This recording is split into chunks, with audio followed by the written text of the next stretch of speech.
பாருங்கள் அந்த செய்வினை என்ன, சூனியம் என்ன என்று பார்ப்போம். இந்த சூனியக்காரனுக்கு பெயர் லபீத் இப்னுல் ஆசம். இந்த லபீத் இப்னு ஆசம் செய்வினை செய்தான். அவன் யகூதி. பெருமானார் ஸல்லல்லாஹு அலைஹி வஸல்லத்திற்கு அவன் செய்த செய்வினை 11 முடிச்சுக்களை போட்டிருந்தான். 11 முடிச்சுக்களை போட்ட அந்த செய்வினையின் தொகுப்பை தர்வான் என்ற ஒரு கிணறு, பாழடைந்த கிணறு, அந்த கிணற்றுக்கடியிலே அதை வைத்திருந்தான். பெருமானார் ஸல்லல்லாஹு அலைஹி வஸல்லம் நோய்வாய்ப்பட்டார்கள். இந்த நோயின் வீரியம் ஒரு 3 நாட்கள் வரை, 3 நாட்களுக்கு ரொம்ப கடுமையாக இருந்தது. இந்த நேரத்தில் தான் இந்த 2 சூறாவும் இறங்கியது. குல் அஊது பிரப்பில் ஃபலக், குல் அஊது பிரப்பின் நாஸ். இறங்கிய தோரணையில் ஜிப்ரீல் அலைஹிஸ்ஸலாம் சொன்னார்கள், வஅக்பரஹு ஜிப்ரீலு பிதவத்துஇ ஸிஹர். இந்த சூனியத்தை அப்புறப்படுத்துமாறு, எடுக்குமாறு சொன்னார்கள் ஜிப்ரீல் அலைஹிஸ்ஸலாம். இருக்கிற இடம், முகவரி எல்லாம் சொல்லி. ஹதீஸிலே வருகிறது, 2 பேரை அனுப்புகிறார்கள் நபி ஸல்லல்லாஹு அலைஹி வஸல்லம். ஒன்னு அலி ரலியல்லாஹு அன்ஹு, இன்னொன்னு தல்ஹா ரலியல்லாஹு அன்ஹு.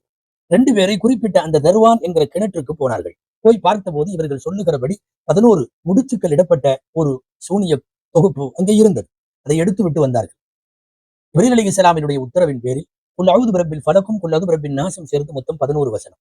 ஒவ்வொரு வசனமாக ஓத ஓத ஒவ்வொரு முடிச்சாய் அவிழ்ந்தது.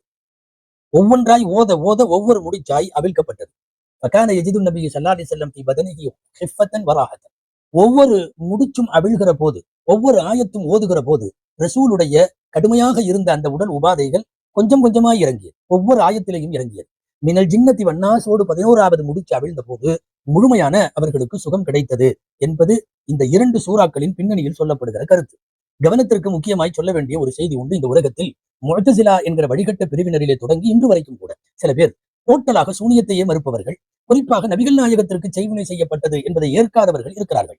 அவர்கள் ஒரு கருத்து சொல்வது உண்டு. அல்லாஹ் குர்ஆனின் பல இடங்களில் வல்லாஹு யஅஸிமுக மினன் நாஸ், அல்லாஹ் உங்களை மக்களிடமிருந்து பாதுகாக்கிறான் என்று அல்லாஹ்வே சொல்லி இருக்க, நபிகளாருக்கே இப்படி செய்ய முடியுமா? நபிகளாரின் உடலிலேயே தாக்கத்தை ஏற்படுத்துகிற அளவுக்கு செய்ய முடியுமா என்றெல்லாம் கேட்பது உண்டு. நிறைய பதில்கள் மார்க்க அறிஞர்களால் தரப்பட்டிருக்கிறது. வாத பிரதிவாதங்கள் மிகப்பெரிய அளவில் கிதாபுகளில் இதில் விரிவாக இருக்கிறது. இது குறித்து நீண்ட விவாதத்தை செய்கிற அல்லாமா ராஸி ரஹ்மத்துல்லாஹி அலைஹி தங்கள் தஃப்சீரில் கடைசியாய் இப்படி ஒரு செய்தி எழுதுகிறார்கள். மாகான சுல்லித அலைஹி ஷைத்தானன் வல இன்சன் வல ஜின்னன். அல்லாஹ் அல்லாஹ் எந்த ஷைத்தானையும், எந்த ஜின்னையும், எந்த மனிதரையும் ரசூல் ஸல்லல்லாஹு அலைஹி வஸல்லத்துக்கு ஃபீ தீனிஹி வ நுபுவத்திஹி வ ஷர்இஹி, மார்க்கத்தில், ஷரியத்தில், அவர்களுடைய நுபுவத்தில் தொந்தரவு தர்ற மாதிரி சக்தியை யாருக்குமே கொடுக்கல. ஜின்னுக்கும் கொடுக்கல, மனிதர்களுக்கு கொடுக்கல, எந்த ஷைத்தானும் கொடுக்கல. நுபுவத்திலும் ஷரியத்திலும் இவர்களின் மார்க்க விஷயத்தை பேசுகிற விஷயத்துல தொந்தரவு கொடுக்கவே முடியாது. அம்மல் இத்ராரு ஃபீ பதனிஹி ஃபகைரு ஃபலா யுபஅது.